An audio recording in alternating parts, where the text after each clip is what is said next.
We'll now open up for questions and answers as well. So if you have questions, please feel free to come forward.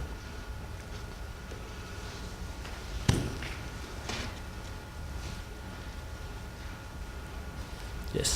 Robin Smith from AusRapid. I was wondering, you were talking about, I'm not sure who it's addressed to, whether it's Ausaid or not, you were talking about collaboration with the countries and what were their needs, what they saw as being important. What happens if that doesn't always correlate with what we think?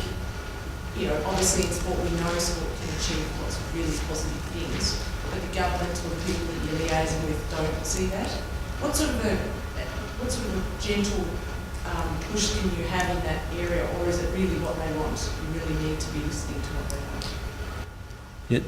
So the question is, to what extent, I guess, do we need to be communicating directly with country partners to understand what their needs and wants are?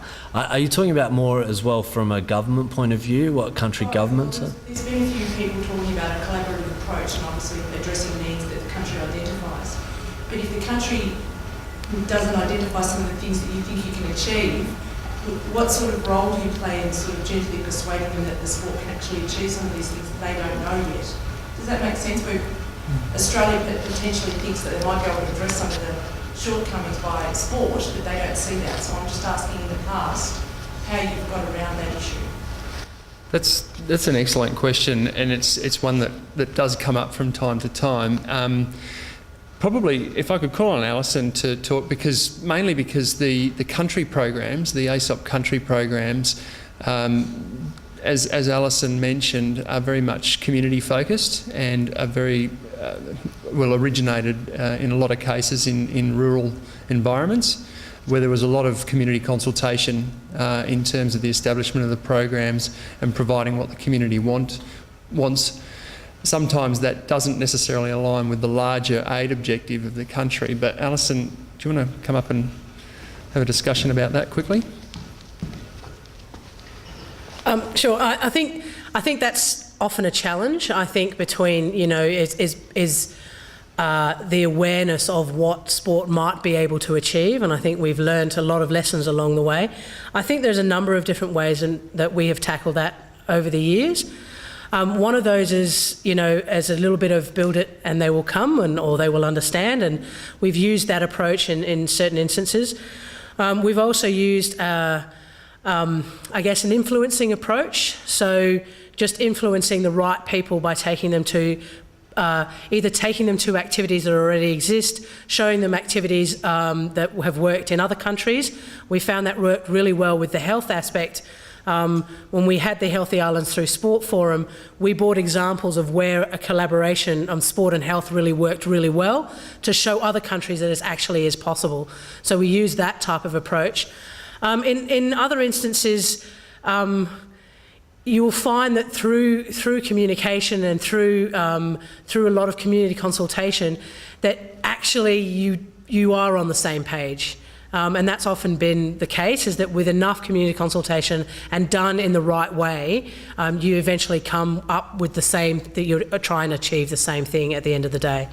So that's been some of the challenges we have. Maybe Rob has something to add to that, but that's the advice I can give you. And so probably at you again, the disability sector in Australia, it's been, the Australian sporting scene is now very inclusive and many sports are working in that area. But it's taken a long time to get sport to that sort of point. Now there's this challenge of trying to influence the disability sector in Australia that sport's actually ready and it can provide these opportunities, inclusive opportunities. How will that work in countries where they haven't actually seen inclusion work? I'm not sure of the structures there, and how in writing a paper or an application do you know about all of those attitudes towards disability in their respective countries? Look, I'm not sure I can actually provide you with the answer to that, because I think that that's something that we still face those challenges ourselves in terms of, there's been a lot of lessons learnt, particularly in the disability space here in Australia, and we're not expecting to walk into the Pacific countries and be able to take all those lessons learned and just dump them straight into a Pacific country. We realise that there's a progression that needs to happen, and that, you know, or we don't need to demonstrate that we have actually achieved it at the end, but we need to just show that we're doing this, that we're taking the right steps along the process to achieve that. So I think when it comes to the disability and sports space in the Pacific, we need to work on both sides. The lesson that we learnt here in Australia was that we worked on the supply side, but we hadn't worked on the demand side. And so the lesson we learnt that we can put in the Pacific is if we work at both concurrently, we might actually achieve that quicker. I hope that answers your question. Okay. Yes, sorry. Yes. Well, sorry, just Lorraine Landon, also from North Rapid. Just to follow on, in the preparation of the actual application, what work has been done, and is that available on the website in your activities? I think you said, Rob, maybe. But what work has been achieved in the disability area to date from what we started in 09 or 20 or 10?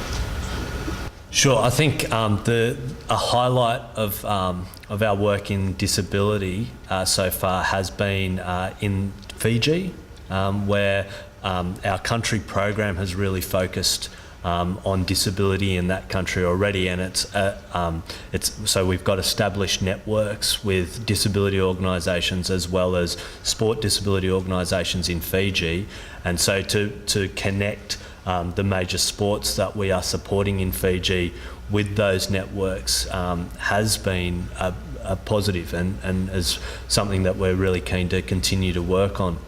And the Fiji country program has continued to evolve as well, and from that, I think we've learned a number of lessons that can be that we can try to apply more broadly through other countries as well.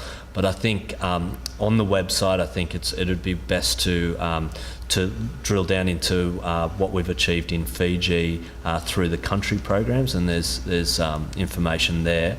I think in terms of our sports as well, there's been a lot of lessons to learn, and that's been a journey, as Marty said earlier, for a lot of sports to move into this space. Sports have sort of displayed, different levels of willingness, I guess, to engage in these sorts of things. But we feel really comfortable with where the sports have come in that time. So I guess what I'm saying is that it's a long-term process, and it's been heartening to see that there's now a real willingness from sports in our program to try and operate in that space throughout the countries that we operate in.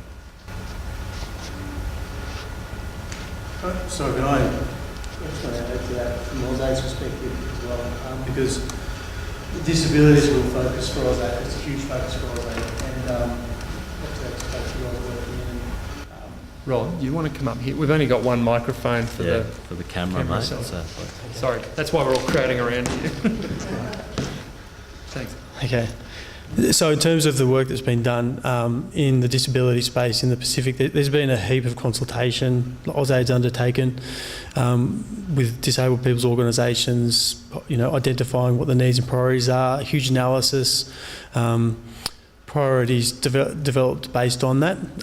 There's a strategy called Development for All, which is available on the Aussag website. But that's probably a bit dated now, and certainly Aussag continues to evolve in how it's delivering its disability-focused work in the Pacific. And the person who sits right behind me is developing Aussag's disability development delivery strategy for the Pacific. Is that built around sport? No. But I think in terms of when I mentioned earlier about looking at sport strengthening existing programs and activities, I think that's it's certainly something you need to take into account, because there's a lot of stuff already happening out there. And fortunately, in that Development for All strategy, sport is identified as a mechanism to improve the quality of lives of people with disability, not just in the Pacific, but through Australia's aid program. So you have a little bit of an in there, but there's no there's Aussade haven't specified how that might happen. So really there's an opportunity to go in there and say, well, this is what's worked in an Australian context. Understanding, what's that? There's probably 9 different ways to do it in 9 different countries. Absolutely, yep. But I think the important thing is understanding what like just looking at that analysis that's been done within the Pacific on disability, the priorities and what the focus is. So at the moment, this week, the Aussades Disability Reference Group, which is made up of some international renowned leaders in disability, is in Canberra meeting, and they're really the people who are driving the high-level strategy. So there's heaps of information available, which can provide you with a really good picture of what the priorities are, what the needs are.